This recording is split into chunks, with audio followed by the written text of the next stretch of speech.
Some of the resources used to create this essay were the Daniel Kahneman and Amos Tversky Judgment Under Certainty paper, and Lex Friedman conversations with Max Tegmark and Annie Jacobson.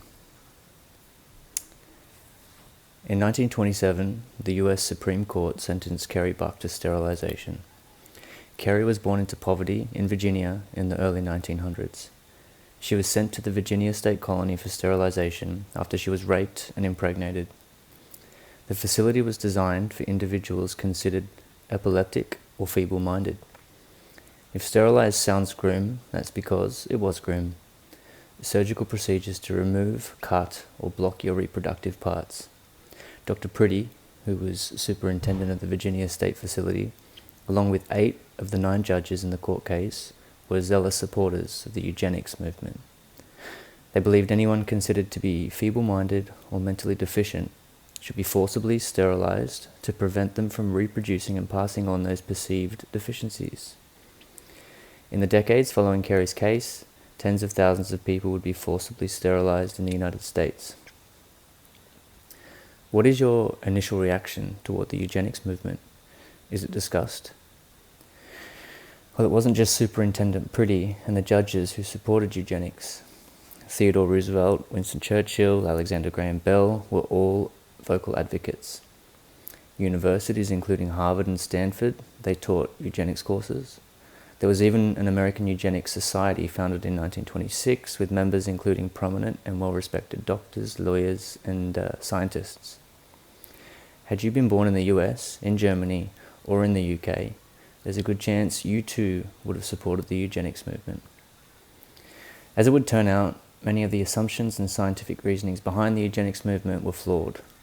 As the 1900s progressed, so too did our understanding of the complexities of genetics and intelligence. Unfortunately, this realization came too late. The eugenics movement was co-opted by history's favorite villain, Adolf Hitler, and his merry Nazis. Supercharged by the Nazi regime, eugenics was stretched to the most horrific of extremes. Following the fall of the Nazis and the revelation of the atrocities committed in the name of eugenics, most supporters swung a full 360. Eugenics was now a dangerous, unethical, and inhumane practice. Allow us to step down from the moral high horse for a minute and explore some uncomfortable ideas. Widespread discrimination, forced sterilization, and ultimately the systematic murder of millions of people during a Holocaust-type event is psychopathic. It is to be avoided at all costs. Most will agree with this. On the other hand, objectively and carefully investigating a set of beliefs and practices that could potentially improve the genetic quality of the human population, reduce overall long-term suffering, and increase the likelihood of species survival is not. Mounting the moral high horse and denouncing eugenics might have made you feel like a hero, but like most controversial issues, objective analysis goes out the window when tribal thinking enters the room, and that's regardless of which participating team you've decided to side with. Confirmation bias and tribalism. We humans have a very peculiar bug or feature, an innate tendency to form tribes or groups around shared beliefs, ideas, or stories, even when those beliefs are hypothetical, illusionary, abstract, or straight up horse shit. Our identity becomes intertwined with those beliefs. We seek out and favor information that confirms those beliefs to strengthen our position as a group or as an individual within that group. Anyone who challenges those beliefs, regardless of how good the opposing evidence, can fuck right off. Paradoxically, this exact problem may be the reason we've made it this far. From Yuval's Sapiens, and that reminds me, I forgot to mention Yuval's book in the initial resources. Here's a quote from that book. How do you cause people to believe in an imagined order such as Christianity, democracy, or capitalism? First, you never admit that the order is imagined. The eugenics movement brought together individuals who shared a belief in the idea that human traits and characteristics were primarily determined by genetics, and that society could be improved by controlling reproduction to promote desirable traits and eliminate undesirable ones. The pro-eugenics tribe sought out and showcased scientific evidence and theories that supported those beliefs, while ignoring or dismissing evidence that challenged them. We have this to thank, at least in part, for the atrocities of the Holocaust and the rise of the Nazi regime. This fact is conveniently overlooked in most history books. So the point here isn't to promote or to denounce eugenics, it's to highlight that humans, as a collective, are feeble-minded monkeys with godlike technologies. When new ideas and new technologies push us into unknown territory, tribalism and cognitive bias rear their ugly heads, and our ability to have objective and radically honest conversation disappears. The work of the late and great Daniel Kahneman, with the Thinking Fast and Slow book, and Amos Tversky, dating back to the 70s, challenged the popular assumption that humans are rational, good decision-making machines. And here's a quote from the start of the Kahneman-Tversky's Judgment Under Certainty paper. What determines such beliefs? People rely on a limited number of heuristic principles, strategies derived from experience to speed up the process of finding an answer, which reduce the complex tasks of assessing probabilities and predicting values to simpler judgment operations. In general, these heuristics are quite useful, but sometimes they lead to severe and systematic errors. So in other words, humans are emotional monkeys who use mental shortcuts, influenced by past experience and biases, to more easily make decisions, often leading to major errors in judgment. Through a number of subjective flaws, we humans end up in loops of tribal thinking, overconfidence, and the neglect of important considerations, especially in complex areas of uncertainty. Tribalism and technology. So what would the world look like today had we taken an open-minded and objective approach to understanding eugenics? Could we have come to an earlier realization that the risks and ethical concerns of mass eugenic programs far outweighed the benefits?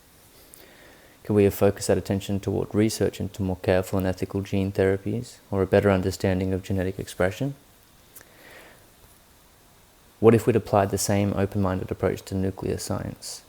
Could we have avoided the nuclear arms race? Could we have directed those resources toward better understanding the fusion of hydrogen atoms and be living in a world of limitless, clean energy instead of pointing bombs at each other? The United States and Russia each have over 1,600 deployed nuclear weapons that could be launched within minutes.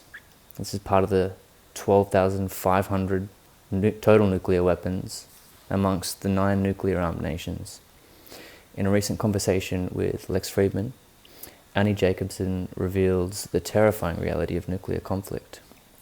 That we, the human species, are one miscalculation away from nuclear war, which would kill billions through the initial blasts, radiation poisoning, and ensuing nuclear war. Here's one story from the podcast. In 1979, Bill Perry, Director of Research and Engineering at the Pentagon, received a late-night call informing him that the Soviet Union had launched a nuclear attack on the United States. He was moments away from notifying the president to initiate a counterattack when he learned that the alert was actually a false alarm caused by someone accidentally loading a training tape into the early warning system. A small moment from full-scale nuclear Armageddon. And since this event, things have really not changed all that much. By some miracle, we haven't nuked the human species from the face of the planet. So how did we end up in this situation, where a small number of senile, angry old men can flick a switch and wipe out most of the humans on spaceship Earth, dragging us back to the Stone Ages through nuclear hell? Tribalism, nationalism, and cognitive biases have prevented us from engaging in truly open-minded global conversation about almost every important technology and every important thing in the history of our fragile species. Nuclear, conflict, energy, genetics, climate, money, surveillance, drugs, pandemics. Let's call this list the list of important shit that we should be having more open-minded, careful conversation about. The biggest media establishments, universities, government, and elected officials, the institutions you'd hope would coordinate open-minded dialogue, are instead busy fueling the tribalism and manipulating information to convert that into fear and into votes and into profit. So, we turn to self-funded podcast hosts, Reddit forums, and toxic Twitter tantrums in an attempt to disentangle the complexities of the world and form unwavering opinions about hypothetical situations while joining tribes. Emerging artificial intelligence, tribes, and divides.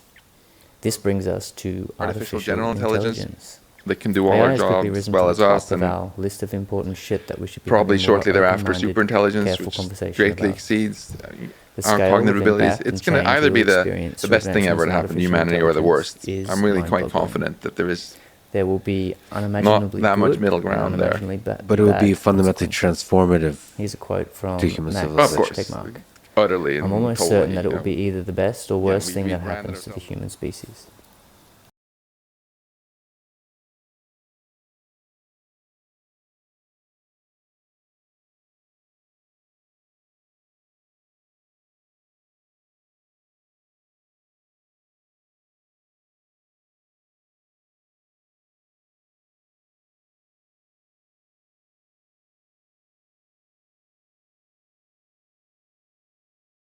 To make things even more exciting / terrifying, pick your adjective here, artificial intelligence is in the process of magnifying every single other item on the previously discussed list. It's going to hurdle us toward clean and abundant nuclear energy while increasing the capabilities and potential of nuclear war. It's going to help us create more effective medicines and treatments, and at the same time increase the chances of mass-produced bioweapons and engineered diseases. It will help reshape economic systems and structures while leaving millions unemployed and without meaning. The uncertainties of artificial intelligence have sent our God-enabled monkey species into a new frenzy of tribalism. At one end of the spectrum, we have those who believe we should be accelerating at all costs toward the creation of a super-intelligent AGI, a silicon god, if you will. According to this group, this AGI will solve every problem known to humankind. We will seamlessly merge with machine and project our consciousness out into the vast and unexplored cosmos, and onto the next phase of life and existence. Here, at this end, you'll find the AI enthusiast camps, the techno-optimists, the e-hackers, and the transhumanists. At the other end of the spectrum, we have those who believe artificial intelligence is inherently doomed and will inevitably push humanity into extinction with disastrous unintended consequences. Here you'll find the doomers and existentialists, and somewhere in the middle you'll find the more pragmatic technologists, who are optimistic about the technology but also cautious about the potential risks. And it's important to note that all flavors of belief exist all along the spectrum. So we know from Mr. Kahneman that humans are very likely to project subjectivity and past experience onto their beliefs about the potential benefits and risks of artificial intelligence, which will almost certainly lead to major errors in judgment. Sometimes it helps here to slip on the shoes of the leading voices of these AI tribes to better understand the influencing biases.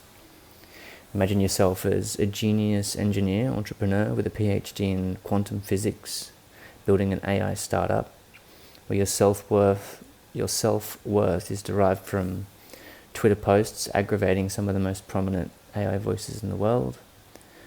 Or maybe you're a bright-eyed billionaire tech investor with your reputation hanging on the success and progress of the companies, founders, and technologies you've invested in. How about a recently graduated AI researcher who has landed a 7-figure first job salary? Celebrity status surrounds your new role, and allegiance to your company, its founders, and its vision to create a better world is intoxicating.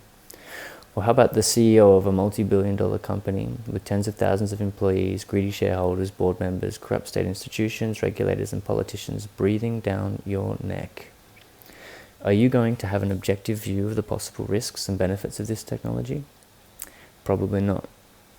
So a healthy diversity of opinion and perspective is important. It helps us calibrate, to find a more objective ground truth through open discourse. But when opinions become unwavering overconfidence shared by groups, and those groups become tribal and things get ugly, we lose our ability to view the situation objectively. If we were to distill the core issue, it would go something like this. When you push humans into the unknown and the uncomfortable, things get weird. The truth is, we really don't have answers to any of the deep questions. We don't know how we came to be or what we're doing here. We don't know what intelligence is or how it works. We don't know what consciousness is. We don't even know what happens when we die. And here we are creating a technology that is catapulting us into the unknown. It's going to start unraveling and intermingling with some of these deep unknowns and mysteries. And it's going to get uncomfortable. If the goal here is to better prepare for the future and make well-informed decisions, we need a big shift. We should be spending far less time in the echo chamber, far more time having open-minded conversation about the things on which we do agree, which starts with how much we truly don't know about the universe, about intelligence, and about the nature of existence.